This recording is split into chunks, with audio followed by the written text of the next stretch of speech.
Play कीजिए।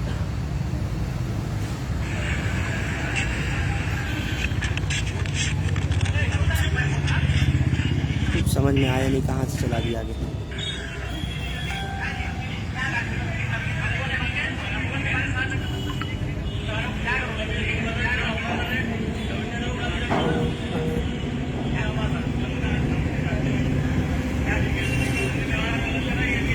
ये एक वीडियो आप लोगों के स्क्रीन पर फ्लैश हो रही है, जिसको आप देख रहे हैं कि इसमें दो लोग एक तरफ खड़े हैं और एक शख्स इधर खड़ा है। जो रेड शर्ट में है वो बात कर रहे हैं इन स्काई ब्लू शर्ट वाले से, और किसी बात को लेकर के इनमें आपस में कोई बहसबाजी हो रही है।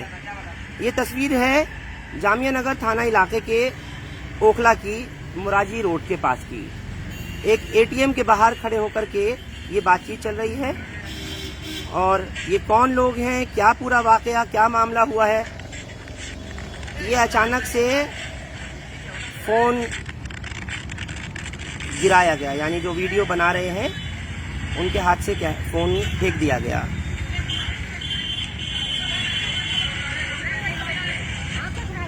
अच्छा, वीडियो जो है वो सोशल एक्टिविस्ट एमन रिजवी के फोन से बनाई जा रही है। अब अचानक यहाँ ये झगड़ा सा शुरू हो गया। ये एमन रिजवी इसमें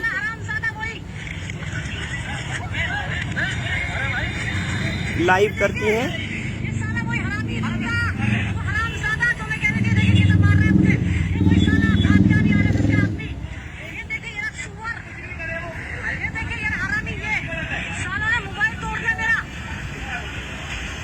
ये एमन रिजवी की आवाज आ रही है जो कह रही हैं मेरा मोबाइल तोड़ दिया।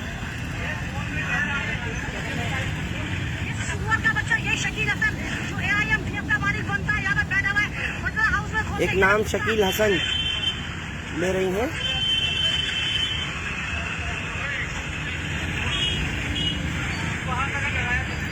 और इस वक्त जो ये कपड़े फटे हुए आप देख रहे हैं आपके स्क्रीन पर, ये एमन रिजवी हैं जो कि सामाजिक कार्यकर्ता, मशहूर सोशल एक्टिविस्ट, आप जानते होंगे इन्हें बखूबी अच्छी तरह, और कई बार सोशल मीडिया के अलग अलग सेक्शंस और प्लेटफॉर्म्स पर इनको देखा होगा। एमन रिजवी, एक वीडियो हम देख रहे हैं जो आपके फेसबुक पेज पर से लाइव हुई है, वो आप ही बना रही थी या कोई और बना रहा था?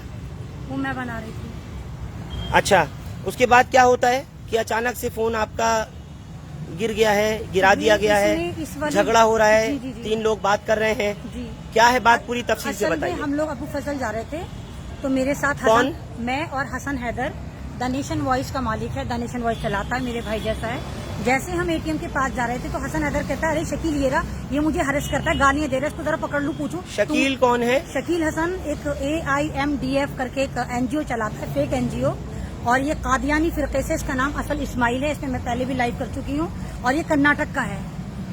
तो उसके बाद जब मैंने कहा कि हसन तुम क्या कर रहे हो, जब इसने हसन के साथ बदतमीजी करनी शुरू करी, क्योंकि हसन को भी इससे मैंने ही मिलवाया था, हसन को शकील हसन से मैंने ही मिलवाया था, हसन हैदर को मैं ही लेकर गई थी जब ये पिछले साल आया था। पिछले साल इसने मेरा नाम यूज करा, मेरे नाम पे करा। अब जब हम जा रहे थे, जैसे ही मैंने लाइव करना शुरू करा, शकील हसन ने मेरे मोबाइल पर एक हाथ मारा, मेरा मोबाइल नीचे गिरा और फिर पैर से उसको मसलना शुरू कर दिया, मोबाइल क्रैक हो गया। नहीं, हसन हैदर की शकील हसन से पहले हम देख रहे हैं बातचीत हो रही है ना। शकील हसन जो है हसन हैदर को लगातार धमकियां दे रहा था, क्योंकि शकील हसन हैदर को जो है वो असद रब्बानी के नाम से अपने पेज पे लगाता है कि असद रब्बानी है, जामिया स्टूडेंट लीडर का, यूनियन लीडर का बहुत बड़ा सरगर्म है, और ये मेरे साथ काम करता है, इसने मुझे कलाम पाक गिफ्ट करी। तो हसन हैदर ने ना तो उसको कभी कलाम पाक गिफ्ट करा, ना हसन हैदर का नाम असद रब्बानी है, ना हसन हैदर का जामिया से कोई इस तरह का है कि यूनियन का वहाँ पर, आपको पता है कि जामिया में यूनियन के इलेक्शन होते ही नहीं है। तो ये फेक NGO थी, इस तरह कर रहा था। जब मैंने इस पर लाइव करा तो मैं तो एक नॉर्मल लाइव कर रही थी, दिखा रही थी कि ये लड़ रहा है, क्योंकि ये आदमी शकील हसन बटला हाउस में रहता है। मैं लगातार दिखाती हूँ कि जब भी मुझे मिलता है मुझे जान से मारने की धमकी देता है, मेरे साथ बहुत ज्यादा हरेसमेंट करता है, सबको पता है क्योंकि मैं सिंगल मदर हूँ। तो उसके बावजूद ये कभी तेजाब फेंकने की बात करता है, कभी कुछ करता है। और 1 साल पहले ये मार्च में चली, मैंने यहाँ पर इसकी कंप्लेंट भी कर रखी है, लेकिन कोई सुनवाई नहीं। आज शकील हसन मिला, इसने मेरे साथ इतनी बदतमीजी करी, मुझे मारा, मेरा मोबाइल छीन लिया, और मोबाइल छीनने के बाद मोबाइल छीन के ले भी गया। जब तक मैं 100 नंबर पे फोन करती, इतनी मुश्किल से मुझे मोबाइल मिला, लोग मुझे मोबाइल देने को तैयार नहीं थे। ये मामला मुरादी रोड ATM के पास का है, जहाँ पर ये मामला हुआ। वहाँ पर मैं खड़ी रही, लोगों से खुशामदीद करती रही, फरहान के मुझे मोबाइल दे दो, मुझे 100 नंबर पर कॉल करनी है। मैं अमन रिजवी, जिसको लोग शेरनी बोलते हैं, मैं अमन रिजवी जिसको सलाम करते हो तुम लोग, आज वो अमन रिजवी मरने की कगार पर थी, कपड़े फाड़े जा रहे थे, गालियां दे रहा था, मुझे मार रहा था, और कोई भी वहां से आदमी, इतने सारे 100 आदमी वहां पर 200-300 मर्द जमा हो गए, किसी ने मेरी मदद नहीं करी। वो मुझे गालियां देता रहा, कभी इधर से पकड़ा, ये रहे, ये ऐसे ऐसे मेरी बॉडी पे इतने सारे जख्म है जो उसने मुझे नाखूनों से खुरचा, लेकिन मेरी किसी ने मदद नहीं करी। फिर एक 18 साल का लड़का बिल्डिंग पे से उतर कर आया, उसने मुझे मोबाइल दिया, उसने कहा एमन आंटी मैं आपको जानता हूँ, आप हक का साथ देती है, ये रहा मेरा मोबाइल, आप 100 नंबर पे फोन करिए। हमने 100 नंबर पे फोन करा, आधा घंटे तक पुलिस नहीं आई, हम करते रहे फोन, आ रहे हैं जी, रास्ते में अटक गए जी, यहाँ अटक गए। उसके बाद 100 नंबर पर पुलिस आई, मैं इसके ऑफिस लेकर गई, जहाँ इसका ऑफिस है, वहाँ ऑफिस में जाके इसने दरवाजा नहीं खोला। अब हम जब थाने आए तो थाने में ऑलरेडी एसएचओ साहब के साथ बैठा हुआ था, बहुत सारी, ये शकील हसन एसएचओ के कमरे से निकल रहा था, बहुत सारी लड़कियां इसके साथ थी, वो लड़कियां ना मालूम कहाँ से आ गई। थाने में वो लड़कियां मुझे गाली दे रही हैं। शकील हसन वो है जो बंदा हम देख रहे हैं, जी जी, लाल शर्ट वाला, हसन हैदर से जिसकी बहसबाजी हो रही है, लड़ाई हो रही है, और जब आपने लाइव शुरू किया तो उसने आपका मोबाइल हाथ से फेंका जी, और छीन के ले गया, अभी आपके पास आपका फोन नहीं है। वही बंदा एसएचओ जामिया नगर के साथ बैठा था, वही बैठा हुआ था, मैं उन्हीं एसएचओ के कमरे से निकला। नहीं तो आप क्यों नहीं थाने पहले आ गई, वो कैसे पहले आ गए? तो 100 नंबर पे कॉल करी थी ना, 100 नंबर पे कॉल करी, पुलिस जो है 100 नंबर की वैन पूरी आधा घंटे में पहुंची, आधा घंटे में वो लड़कियां जमा करके पता नहीं कहां से ले आया। वो लड़की थाने में मुझे गालियां दे रही है, कह रहे हैं अमन रिजवी तो अपनी बेटी से धंधा कराती है, और पुलिस वाले आराम से देख रहे हैं, आराम से देख रहे हैं। वो सारी की सारी मेरे पे चिपट गई, पुलिस वाले कुछ नहीं बोले। वहाँ पर जिस जगह आप बता रही हैं, जहाँ की आप लाइव कर रही थी, वहाँ पर लड़कियाँ कोई मौजूद थी? और वहाँ तो कोई लड़की मौजूद नहीं थी, शकील हसन था, उसके साथ 2-3 लोग थे, जेंट्स थे, बस जेंट्स थे, कोई लेडीज नहीं थी। ये लड़कियां पता नहीं कहाँ से लेकर आया, कौन लड़कियां मैं नहीं जानती, और ये मुझे खुल्ला यहाँ गाली दे रही थी और बदतमीजी कर रही थी। पता नहीं कौन है ये, ओख लगी है, कहाँ की मैं नहीं जानती, कहाँ की ये औरतें हैं, ये लड़कियां 18, 19, 22 साल की, मुझे गालियां देनी, बुढ़ी तुझे शर्म नहीं आती, तू धंधा करती है, तेरे पैर कब्र में लटक रहे हैं, तुझे शर्म नहीं आती, तू जिस्म पर होश है। एक सिंगल बंदा कह दे कि मेरा कैरेक्टर खराब है, ये एक सिंगल बंदा कह दे कि मैंने आज तक किसी से फूटी कौड़ी ली है, फ्रीडम फाइटर की पोती हूँ, हमेशा कहती चलिए, हमेशा हक के लिए खड़ी होती हूँ, कुछ भी मुद्दा हो मैं बोलती हूँ। और अभी जो मैंने कुर्बानी का मैटर करा, कुर्बानी को डिस्क्लोज करा, आपने देखा किस तरह मैंने शुएब दानिश को बेनकाब करा, किस तरह वो काम कर रहा था, ये सारा का सारा मुझे कहीं ना कहीं उससे भी कोऑर्डिनेट लग रहा है, क्योंकि शकील हसन लगातार मुझसे यूँ कह रहा है तू क्या करेगी मैडम, मेरे साथ तो लोकल नेताओं का हाथ है, या तो अमानत साहब आके कहेंगे अमानत साहब इसको नहीं जानते, इसको सपोर्ट नहीं कर रहे, फिर कौन बचा, फिर काउंसलर बचता है शुएब दानिश, यानी वही कर रहा है। और अभी मैं पकड़ी नहीं गई, यहाँ पर अजीम डेरी से पोस्ट डलनी शुरू हो गई कि ओखला की सबसे गंदी औरत थाने में बैठी है, पुलिस उठाकर ले गई। ये हाल, मतलब तुम लोगों के लिए मैं खड़ी हूँ, मेरा क्या लालच है, तुम लोगों के लिए आवाज उठाती हूँ, तुम लोगों की वजह से आज हिंदुस्तान मेरी वजह से सारी दुनिया में जाना जाता है कि एक ऐसी औरत जो अमन रिजवी किसी से नहीं डरती। आज वो अमन रिजवी अपने इलाके में पिट रही थी, अपने इलाके में उसको मारा जा रहा था, गालियां दी जा रही थी, मेरी तो मॉब लिंचिंग थी है, जब मेरे कपड़े फाड़ दिए, मेरे सारे खरोच दिया, तो मेरी मॉब लिंचिंग थी है, तो मेरे लिए कोई नहीं आया। और अब भी मैं इंसाफ के लिए भटक रही हूँ। 5:15 बजे का ये हादसा, रात हो गई, थाने के बाहर खड़ी हूँ, थाने के अंदर बैठी हूँ, एसएचओ साहब बुलाते मुझे, डांट रहे एसएचओ साहब कि तुम तो ऐसी औरत हो, तुम्हें कोई पसंद ही नहीं करता। यानी अब एसएचओ साहब डिसाइड करेंगे कि मैं कैसी औरत हूँ, मुझे कौन पसंद करता है, कौन नहीं पसंद करता। लेकिन मैडम जब अब आपको ये बात मालूम है, आप आवाज उठाती हैं, आप सामाजिक कार्यकर्ता, एक सोशल एक्टिविस्ट हैं, और इस तरह की अगर कोई बात है, जिस बंदे का आप नाम ले रही हैं, अगर किसी बात को लेकर आपसे उसकी मतभेद थी या कोई मसला चल रहा था, कब से आपकी कोई लड़ाई थी? क्या आपने पहले कभी पुलिस में शिकायत दर्ज कराई थी, या आपके जो साथ में बैठ कर के जा रहा था शख्स, क्या नाम बताया आपने? हसन हैदर की कोई शिकायत पहले से पुलिस में दर्ज है या नहीं, या आपकी? ये शकील हसन जो है मुझे एनआरसी में मेरे फॉलो अप कर रहा था, एनआरसी में जो मुझे ऑफर करता कि हमारा बहुत बड़ा संगठन है AIMDF, all India Muslim development forum, ये मुसलमानों के लिए काम करते हैं और मुसलमानों के कपड़ों को तार तार करते हैं, बेटियों के, ये मुसलमानों के लिए काम करेगा AIMDF करके, कर्नाटक का ये आदमी है। इसने मुझे लगातार ट्रैप करा, मैंने मना कर दिया, मैं तुम्हारे साथ काम नहीं करूंगी।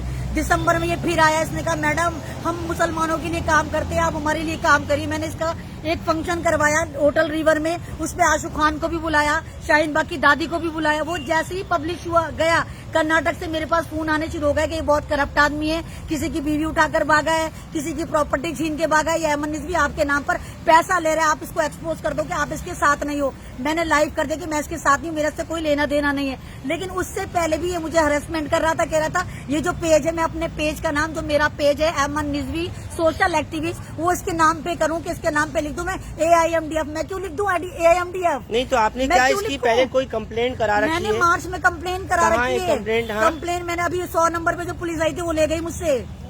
रिसीविंग है आपके पास? है मेरे पास। हाँ। उन्होंने ले लिया। अच्छा, अभी क्या हुआ, आप क्या चाहती हैं? मैं तो FIR चाहती हूँ। अभी ये देखिए ना, फरहान जब 15-20 औरतें लड़कियों से मेरे पे हमला करवा रहा है, थाने में हमला करवा रहा है। वो लड़कियां झगड़े में मुराजी रोड पे तो नहीं थी? नहीं थी, पता लेकिन नहीं वो कहाँ से लड़कियां लाया जामिया ये। नगर थाने कैसे आई हैं? पता नहीं कैसे आई थाने, और वो धमकियां दे रही तुझे ये करने की, तुझे वो करने की। आप बताइए फरहान, अगर मैं FIR नहीं कराऊंगी, अब इसने मेरे पे लड़कियां चढ़ाई है, क्या सबूत है? वो है, ये मेरे पे लड़के नहीं चढ़ाएगा। जब लड़कियां मुझे नोचने को तैयार हैं, गालियां दे रही हैं, मुझे लड़के छोड़ देंगे तो मैं कंप्रोमाइज नहीं करूंगी। मेरा मोबाइल छीना है, अरे मोबाइल छीना है, मेरा स्नैचिंग, मेरे कपड़े फाड़े। जिससे आप लाइव जा रही थी? जी, 18,000 का मेरा मोबाइल था, छीन के ले गया मुझसे। तो ये तो सीधी साधी डकैती है। तो यानी अगर मेरे जैसे के साथ, अहमद निज़वी के साथ ये हादसा हो रहा है, तो किसकी माँ बेटियां सेफ रहती होंगी? फरहान सोचो, किसकी रहती होंगी? जिससे सब डरते हैं कि कभी भी लाइव कर देगी। इसने मेरे पे हाथ डाला, मुझे गालियां दी, मुझे कह रहा है बच के दिखा तू मुझसे, तुझे नहीं छोड़ूंगा। नहीं तो आप एक महिला हैं, और आजकल महिला सशक्तिकरण की दुनिया भर में बातचीत की जाती है। पिछले 4-6 महीने से आप बता रही हैं ये वाकया चल रहा है। मार्च के महीने से आपने थाना जामिया नगर में शिकायत भी दे रखी है। आपने क्यों इसके लिए और दूसरे सीनियर अफसरों से बात नहीं करी? महिला आयोग क्यों नहीं गई? अब तक क्यों कुछ नहीं किया आपने? फरहान, मैं बहुत ज्यादा बिजी रहती हूँ, मुझे लगा कि इतने लेवल पे मेरा दुश्मनी नहीं करेगा। मैंने अमाना साहब से भी बात करी, मैंने वहाँ पे और लोगों से भी बात करी कि ये आदमी मुझे धमकियां देता है। मैं जब भी इसके घर के आगे से क्रॉस होती हूँ, क्योंकि इसकी गली मेरे गली के पास पड़ती है, तो ये मुझे धमकियां देता है। और मैडम तूने मेरा क्या बिगाड़ लिया? मेरे साथ लोकल नेताओं का हाथ है, मेरे साथ BR शेट्टी का हाथ है, मैं जय कर्नाटक वाला हूँ। मुझे नहीं मालूम जय कर्नाटक कौन है। क्या जय कर्नाटक? मुझे नहीं मालूम जय कर्नाटक कौन है। जय कर्नाटक कोई तंजीम है, वो उसको प्रमोट करती है, उसका सपोर्ट इसके साथ है। और ये कादियानी है, मुसलमान भी नहीं है ये। नहीं, लेकिन आप कैसे किसी को कुछ कह सकती हैं कि वो ये है, वो है? मैं इल्जाम नहीं लगा रही। हाँ। मेरे पास कर्नाटक से 100 कॉल आई, मेरे पहले मोबाइल में थी, वो खराब हो गया। मैं नया मोबाइल लिया था भी ये, उसमें सारे कर्नाटक के लोगों ने मुझे सबूत दिए, पूरा प्रूफ दिया कि मैडम ये बहुत बड़ा चीटर है, किसी की बीवी, किसी का पैसा लेके जाता है, कादियानी है ये मुसलमान नहीं है, लेकिन सपोर्ट करता है। अब ये वहाँ पहुँच गया मेवात से मेरे पास पेज आया, मेवात पे SMS आया। मेवात का एक आदमी है, मुस्लिम रक्षा दल के नाम से चलाता है, उसने मुझे पेज पे SMS करा, मैडम ये जो AIMDF वाला है, ये आपके नाम लेके यहाँ पर हमसे पैसे जमा कर रहा है। मैंने कहा मैं नहीं जानती। उसके बाद उसने कहा कि मुझे उसका एड्रेस दे दो। मैं 2-3 बार ओखला आया हूँ, मुझे उसका एड्रेस नहीं मिल रहा। मैं परसों जाके उसके ऑफिस में जाके उसको छोड़कर आ गई। तो ये तो हर तरफ इसी तरह के तरीके कर रहे हैं। और कौन सी वो लड़कियां, अरे ओखला वालों सुधर जाओ, तुम्हारी छोटी छोटी सी लड़कियां, तुम्हें पता थाने में बैठी नहीं है, ये मुसलमान हो, तुम्हारी 18, 19 साल की कुंवारी लड़की थाने में बैठी हुई है। बिल्कुल, बटला हाउस इसकी तरफ से बैठी हुई जो है, आपके खिलाफ आई है, जो गालियां दे रही है मुझे। तो कौन है वो? ओखला की तो है, कर्नाटक वाले के साथ ओखला की आ गई। और जिस शख्स का आप नाम ले रही हैं, ये कर्नाटक का है। ये बटला हाउस में कहाँ रहते हैं? ये बटला हाउस में I-62 में रहता है, जहाँ प्रेस वाला है, छोटे बारात घर के बिल्कुल बैक साइड में रहता है। I-62 मकान नंबर है इसका, और मालिक का नाम है जीशान। मैंने जीशान से भी कहा था 4 महीने पहले, जीशान देखो सबूत है, ये आदमी सही नहीं है। इसके आते ही उमर गौतम उठ गए। अभी दिल्ली वापसी जब इसने करी, उमर गौतम के आने से 15 दिन पहले आया है, और उमर गौतम उठ गए। आज के दौर में क्या इतना आसान है कि एक महिला के ऊपर सरेराह हमला हो जाए? आसान है आपके ऊपर ऐसा, जैसा आप बता रही हैं? अरे मुझे तो लोग आम महिला भी नहीं कहते। मैं तो ओखला में 3-3 बजे रात को निकलती हूँ। मेरे पे दिन दहाड़े हमला हुआ है। ये दिन दहाड़े यानी कोई तो है, पूरा का पूरा देखे ना किस तरह हमला करा है। ये सारा ये देखे ना क्या पूरा ये छल्ली बना दिया दुपट्टों को। वो तो कमीज मजबूती तो फटी नहीं मेरी। एमएन FIR के लिए आपने FIR के लिए मैंने इतनी बार बोला, SHO साहब FIR करने को राजी नहीं है। कह रहे नहीं मैडम नहीं, वो FIR कब मना कर रहे हैं? वो तो कह रहे हैं कह रहे नहीं कंप्लेन होगी। कह रहे मैडम तुम्हें कोई पसंद नहीं करता, मैंने तुम्हारा लाइव देखा, तुम्हें गालियां दे रखी हैं। अरे जब मैं लाइव करूंगी और ये कर्नाटक वाला देखेंगे तो मुझे गालियां तो देंगे। और आप कौन होते हैं डिसाइड करने वाले कि मुझे गालियां मिली नहीं मिली? थाना हमारा नहीं है क्या? आप डिसाइड करेंगे कि थाने में कौन आके FIR करेगा? आप डिसाइड करेंगे कि थाने में कौन आके कंप्लेन करेगा? हम कह रहे हैं हम पिटे हम मजलूम हैं, तो आप सर्टिफाई करेंगे कि नहीं ये वो है, उसको प्रोटेक्ट कर रहे हैं, उसके साथ बैठ रहे हैं। मुझे बुलाया भी नहीं, 2 घंटे तक थाने में बैठे रही। SHO साहब ने तब बहुत मुश्किल से बुलाया, जब मैंने बहुत ऊंची ऊंची अप्रोच लगाई। मैंने अमाना साहब से बात करी, मैंने महमूद से बात करी, तब इन्होंने SHO साहब ने मुझे 5 मिनट के लिए बुलाया और मेरे पे इतनी चीख रहे थे, नाराज हो रहे थे, मुझे ही डांटे जा रहे थे उल्टा।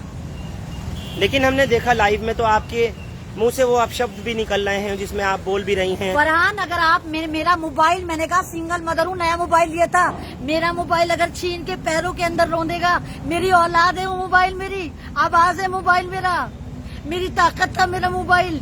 अगर मेरी औलाद का गला घोटेगा, नहीं बोलूंगी, हदी से सुनाऊंगी उसको मैं। वो मेरे कपड़े फाड़ेगा, उसको हदी से सुनाऊंगी। वो मेरा मोबाइल तोड़ेगा, उसको हदी से सुनाऊंगी। उसमें आप मेरी गाली नजर आई, मेरे पे जुल्म नजर नहीं आया। उसमें मैंने एक बात और सुनी, आपने कहा कि RSS की कोई बात RSS लाइव, आपके लाइव में सुना है मैंने। RSS का ही आदमी है वो, खुद कहता है मैं BR शेट्टी के साथ काम करता हूँ। BR शेट्टी वो है जिसको पिछले साल लॉकडाउन में UAE ने निकाला था, आप जाकर देखिए गूगल पर। ये खुद कहता है मैं BR शेट्टी के साथ काम करता हूँ। मेरी गाली सब देखेंगे, मेरा दर्द नहीं देखेगा कोई। जब गुस्सा आता है फरहान गाली निकलती है, हदी से कोई नहीं सुनाता, माफ करो। अभी आपने अपना बयान दर्ज कराया इन्वेस्टिगेशन अफसर को?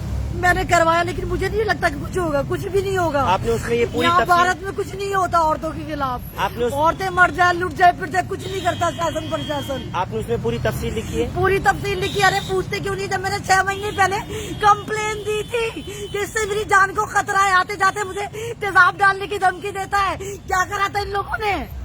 6 महीने पहले कंप्लेंट? 6 महीने पहले दे रखी है मैंने, कुछ करा इन्होंने?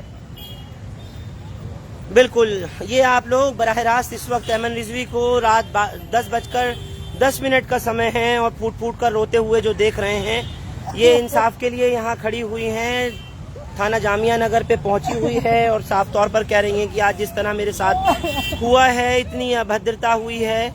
हालांकि ये कहती हैं कि जब मेरा मोबाइल छीना गया और जो मेरे साथ था शख्स उसको मार पीट रहे थे, तब मैंने जिस वक्त लाइव किया तभी मेरे फोन पर हाथ मार के उसको फेंक दिया गया था। फिलहाल ये मदद के लिए यहाँ पर पहुंची हुई हैं, FIR दर्ज कराना चाहती हैं। एक महिला हैं, एक सिंगल मदर हैं और फिर सबसे बड़ी बात ये कि लोगों के हक की आवाज़ उठाने वाली हैं और आज थाना जामिया नगर के बाहर खड़ी होकर के अपने लिए इंसाफ की लोगों से अपील कर रही हैं। खुद SHO जामिया नगर से, यहाँ के DCP RP मीना से अपील कर रही हैं कि मुझे इंसाफ मिलना चाहिए, क्योंकि जो मसला हुआ जिस टाइम में उस शख्स के साथ में जो शकील हसन नाम बता रही हैं, उस वक्त में वहाँ कोई लड़की मौजूद नहीं थी, लेकिन थाने तक इतनी लड़कियाँ कैसे आ गईं, इतनी लोग, जो उल्टा इन्हीं पर ही मुकदमे की भी बात की जा रही है। कुछ और आप जनता से कहना चाहेंगी या पुलिस के अफसरों से जो आपको देख रहे हैं? मैं यही कहना चाहूंगी कि देखिए सर, आप हमारी हिफाजत के लिए आते हैं, अभी 9 साल की बच्ची के साथ क्या हो, वहाँ भी आपने कोई कार्रवाई नहीं करी। हम आपके पास आए, हम रिक्वेस्ट लेकर आए थे, वो लड़के वहाँ नहीं थी। 9 साल की क्या, कल 6 साल की बच्ची का त्रिलोकपुरी में हो गया। वहाँ तो ये कार्रवाई कर, अब बताइए फिर हमें क्या इंसाफ मिलेगा? आप जिस चीज के लिए आते हैं, आप जिस वर्दी की कसम खाते हैं कि हम जनता की हिफाजत करेंगे, हम औरत की हिफाजत करेंगे, आप तो भारत माता की जय करते हैं। मैं भारत माता नहीं हूँ क्या? मैं भारत की माँ नहीं हूँ, लुट रही हूँ, पिट रही हूँ और इंसाफ के लिए खड़ी हूँ यहाँ। किसके लिए आवाज उठाती थी मैं? तुम लोगों के लिए। क्या होगा आज के बाद? मैं नहीं उठाऊंगी आवाज। ये मेरी फैमिली ने मुझे छोड़ा कि तुम ऐसे ही मारी जाओगी, क्योंकि भारत में किसी को इंसाफ नहीं मिलता है। मंडिसवी, तुम इसी तरह जलीलों के फिर लौट कर हमारे पास आओगी। और मुझे लगता है ठीक कहती थी मेरी अम्मा। नहीं, लेकिन जब पुलिस आपको इंसाफ देने की बात कर रही है, आपकी लिए FIR दर्ज करने की बात कर रही है, तो कम से कम ये बात तो सामने आएगी ना कि आपको इंसाफ देने के लिए पुलिस ही केस दर्ज कर रही है। अब पुलिस मुझसे नहीं कहा, पुलिस ने मुझसे तो कह रहे नहीं हम कंप्लेन करेंगे, इससे ज्यादा कुछ नहीं करेंगे। मुझे नहीं मालूम FIR होगी नहीं होगी, या मुझे इंसाफ मिलेगा नहीं मिलेगा, या मेरा मोबाइल जो मुझे अपनी औलाद से ज्यादा प्यारा था जब उसके गले पे वो पैर रख रखा तो मैं गाली नहीं देती क्या? मेरा मोबाइल, मेरी आवाज छीनी उसने और फिर ले गया, स्नैचिंग कर कर ले गया वो मेरा मोबाइल। और सारे के सारे 200-250 नाम मात्र बटला हाउस के मर्द देखते रहे। इस तरह के मर्द हो, चलो मैं तुम्हारी बेटी नहीं सही, तुम्हारे घर में बेटी होगी, माँ होगी, बहन होगी, कल को तुम्हारे घर में अगर ऐसा होगा ना, कोई आवाज नहीं उठाएगा। बटला हाउस के लिए आवाज उठाई, बटला हाउस को पहचान दी, ओखला को पहचान दी मैंने कि अमन रिजवी ओखला की शेर नहीं है। लेकिन अभी SHO से मेरी बात हुई है, अमन रिजवी, आप रोइए मत। वो कह रहे हैं कि हम FIR तो दर्ज कर ही रहे हैं। चलिए आप हिम्मत रखिए। SHO साहब मुझसे कह रहे हैं लड़कियों से बात करो। SHO साहब मैं क्यों बात करूं? मेरी रिश्तेदार है वो, जिनको मैं जानती नहीं कौन थी वो लड़कियां, मैं क्यों बात करूं? फिर भी मैं बात करने गई, पर आ रही थी गंदी गंदी गालियां, मुझे गंदी गंदी गालियां दे रही। मेरी 13 साल की बेटी कह रही तो अपनी बेटी से धंधा करवा ले तू, अमन रिजवी। पुलिस वालों के सामने मुझे गालियां थाने के अंदर दे रही थी। और आपके साथ जो लड़का था उसको छोड़ दिया गया क्या? उसको भी पिटा रखा है। वो तो बेचारा मेरे साथ जा रहा था, मेरा भाई जैसा है। और मेरी ये गलती कि मैं नहीं उसको शकील हसन से मिलवाया था पिछले साल दिसंबर में। उसका तो कोई कसूर भी नहीं है। और पुलिस वाले कह रहे हैं इसको ही लॉकअप में डालेंगे, इसको ही लॉकअप में डालेंगे। क्यों? हर जगह पैसा ही बोलता है। कानून भी पैसे से खरीद लोगे, सब चीज पैसे से खरीद लोगे। वो हसन है था जो वाकई मेरा रियल ब्रदर अगर होता वो भी इतना ना करता। मेरी वजह से आज वो वहाँ बैठा हुआ है। पुलिस वाले उसको भी नहीं छोड़ रहे, उसका क्या गुनाह है? चलिए आप रोइए मत, हम आपसे यही कहेंगे और पूरी कोशिश ये की जाएगी कि आपकी मदद हो और आपको इंसाफ मिले। हिंदुस्तान लाइव फरहान याहिया यूट्यूब पर सब्सक्राइब कर सकते हैं और क्लिक कर सकते हैं बेल आइकन हमारी खबर की पहली नोटिफिकेशन के लिए। फेसबुक पर हमारा page Hindustan live Farhan Yahiya follow और लाइक कर सकते हैं। आपकी पूरी मदद की कोशिश करूंगा और आगे तक जितना हो सकेगा आपको इंसाफ दिलाने के सब आगे रहेंगे। बहुत बहुत शुक्रिया। Thank you for now.